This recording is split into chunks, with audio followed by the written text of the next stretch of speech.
Hello, welcome. It's Friday, November 12th, 2021. It's time for Farm Talk Friday.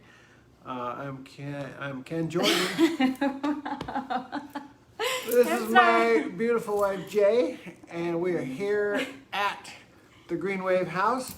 We do this every week, or pretty much every week. We like to talk about things going on at our farm, things going on in our lives, things going on in our community, or whatever. Ken's not feeling so well today, so I'm not going to talk a lot today. Oh no. And when we say farm, I don't know if we've ever explained to anyone what this is, because we met the singer from Led Zeppelin, who has a farm of like a big farm, like 40 acres plus farm, and ours is 2 acres, and maybe he had like hundreds of acres. But when we said farm to him, he was like, "What? Come again?" And we had to explain to him that we were doing like biointensive farming and permaculture, and all this was like new to him. So it was a good conversation, but and I think at the time we only had 1 acre. Yeah, we're a hectare basically. Sorry, no. Hectare, Yeah, but we have a food forest, and our farm is for us. Our farm is for us. Yeah, we're not growing commercially. And apparently our farm is for all the bugs and animals. We feed them all. This is part of permaculture. We try to grow enough for the bugs and the animals and a little bit for us. That's right. But that is part of like the design, is that you think about these things. And for instance, we have, what are those berries that we grow here? Mulberries. So mulberries are liked by many of the animals around here, and so sometimes you plant that around the border so that they are distracted and they eat the mulberries at the edge of the property and they don't come all the way in. Like the deer, which are beautiful to see, but you don't want them like trampling your herbs or whatever else we're growing. So, Ken, do you want to talk about the grain? Yeah, well, we got this a few bags of spent grain from the amazing brewery La Pera Hermosa, It's local. And so one of my biggest gripes about our new chicken life is we can't find any non-GMO chicken feed around here. So we've been having to make it all ourselves, and it's kind of a painstaking, pretty expensive process, buying bags of Bob's organic oats that are made for people to eat breakfast, anyway. So, but we got this incredible grains, which has like 3 different kind of grains in them. And so we've been experimenting how to use it. We've put it in our dehydrator, and that worked pretty good, but it was slow. But the best system, we put out we put it out in the sun to dry for a few days, and that has worked great. And so we've got a lot of it. I can't wait to make a new huge batch of chicken feed from our grain. Well, that's so exciting, because I think you're going to have to do that tonight or tomorrow. Tomorrow, definitely not tonight. Yeah. So, yeah, the chickens are loving it. It smells kind of molassesy, and well, it smells stinky, actually. Like, if I couldn't quite figure out what it was, I'm like, did someone apply fertilizer, like one of our neighbors, and it's wafting not like over? Fertilizer. Yes, it does. It does for a little while, and then I think it changes when it's like dry. Well, it smells like a brewery to me. Okay. Anyways, it's and we were warned. We were warned about this, and I'm not complaining. It just, sometimes you forget what something is and you can't quite figure it out, and then you're like, oh, okay, now that I know what it is, it's fine. So anyway, we had all the chickens loving the food, but we just got back from a vacation. Anyone that tuned in last week would know, because we were forthcoming about that, and we got back, and Shakti was Shakti. And But we were always coming up with new ideas of like how to create more comfort for her. And so we had Delvin. I told Delvin, I'm like, hey, here's a new idea that I have, and he's a great carpenter, and he works for us full time, and so he's always down to like do projects or things that we're thinking of that we don't have the skill set for and that he does. And so I wanted a new bed for her. And I told him the dimensions, and he created this beautiful box, this wooden box for her, and it fit into the igloo, which was really important because that amazing contraption that company Omelette has created for normal chickens was like a death trap for her, and so I needed her to like be in a comfortable. Only because she can't walk. Yeah. I know, but that's what I'm saying is that like for a chicken like Shakti, it was a death trap. She was getting her wing caught in things and her neck caught, and it was a disaster. But it's a fantastic product for normal chickens. Dave Bell, woo! So Dave, you're joining us just as I'm about to talk about Shakti. Well, we are talking about Shakti. So we came home, made our new box bed, and she was Shakti. She I don't want to say like ungrateful, but she didn't like being disabled, I think, and so yeah, she fought on the first night in the bed, maybe the second, and then I noticed this change in behavior from her on Sunday or Monday. I get a little lost sometimes on the days here, and she was just different, and I honestly didn't know if it was the food. I was gonna call Courtney and Ryan, who gave us the grain, and say, can the chickens get drunk on the grain? Because she just seemed a little bit different. She seemed calm. She wasn't like she wasn't feisty, and Shakti was full of feist. Yeah.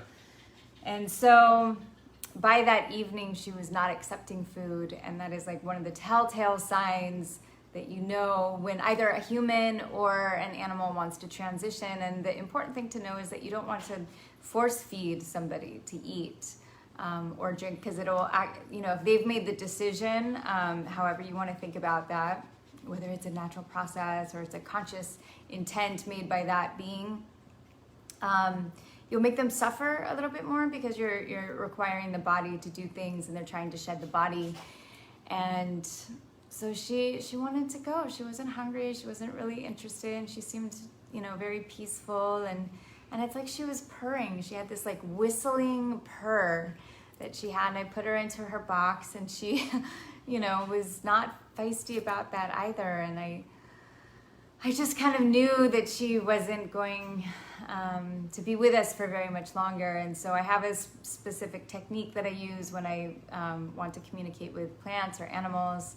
And so I was using that technique, and I knew that she was not going to survive past 7:45 the next morning. I know that sounds really weird, but like I am kind of like my precision in this Ken knows that I can call it. She told me the night before that you should go say goodbye to Shakti because she didn't think she would be there by 7:45 the next morning. Yeah, but I let her be, and she's unable, right, to get away. Like dogs and cats sometimes, they will run away because they want to die in private, and they don't want to burden you with their process. And, her not being in that position, I wanted to respect her, so I just kind of let her be. She was peaceful, and she was doing that really cute, like, and so I wanted her to have her night. And I really actually did think that I would probably see her again. But when I had come out in the morning, she had already, or I should say that Earth had already started the reclamation process of her. And so she had transitioned either early in the morning or that night. And we had a beautiful burial for her and a candlelight vigil that evening. And it was really sweet. So here's to Shakti. And Ken had this really great idea because I wanted to play a song. And so we had this inside joke of, I don't know, she had this like bounce to her. And so we would go, yeah, yeah. And like, Well, no, that's what she would say. well, right. Like that's what we thought she was saying was, yeah, yeah. You know, like, hey, Shakti, you want some food? Yeah, yeah. So anyway, Ken's like, there's this song by Devo. Devo called Uncontrollable Urge. And he said, we say, yeah, yeah, yeah, yeah, yeah. So anyways, that'll come on in just a moment. Oh, wait. We're going to Well, play it. yeah. Okay, we're playing it. I just feel like it doesn't come on for like another 30 seconds. Oh, wait.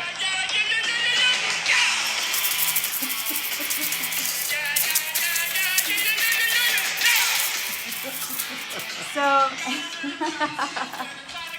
so that's what we did. We had a dance party for her, and it was really sweet. So it was a really nice way to send her off, and you know, she's in a shallow grave, and Ken's like, do you think that's deep enough? And I'm like, well, you know, I'm like, like she's gone. Like Shakti is flying. She's been reborn. I don't know where the spirit of Shakti has gone, but she's not in the body anymore. And so I want, you know, whatever needs to feed off of her to be able to have that opportunity. So I wanted her grave to be, I mean, it's not like right at the surface, but it's, you know, it's not like super deep so that, you know, the bugs could get to her, or, you know, a pizote that was traveling and starving, because everybody likes chicken. That's right. Well, I don't eat chicken, but so anyways, moving on, Shakti will always be in our hearts, and I love that girl a lot, and I've been missing her, but you know, yeah, she had a good life. So Poe is now alone. Poe is big, and Poe's doing great, I think. We've let Poe, little Pinguino, we're still not sure, walk around the last few days, and very bold, is walking around kind of everywhere. Delvin's a little concerned that, you know, doesn't know what a pizote is or dogs are, and, you know, and that he is covering so much ground that it might be dangerous. So we let the other chickens out so that maybe they would like form a pack, knowing that, you know, it wasn't gonna probably work that way the first day, and it hasn't. But we're hoping to kind of acclimate them to each other on some level, and slow integration. Of yeah, Poe into with the other girls. yeah. But Poe's doing good.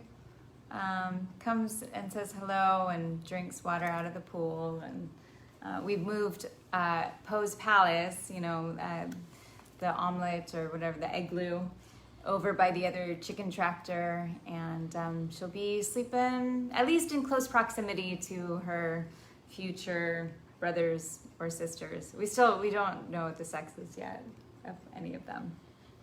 So anyway, that's kind of our update. Except we have these crazy. Well, okay, we're showing us. Yeah, we're showing these. So this is apparently a platano. Well, I don't know. That got overrated. Oh, jeez. Yeah, I think we just didn't get to them in time, so they split. And I'm gonna try and salvage them because why not?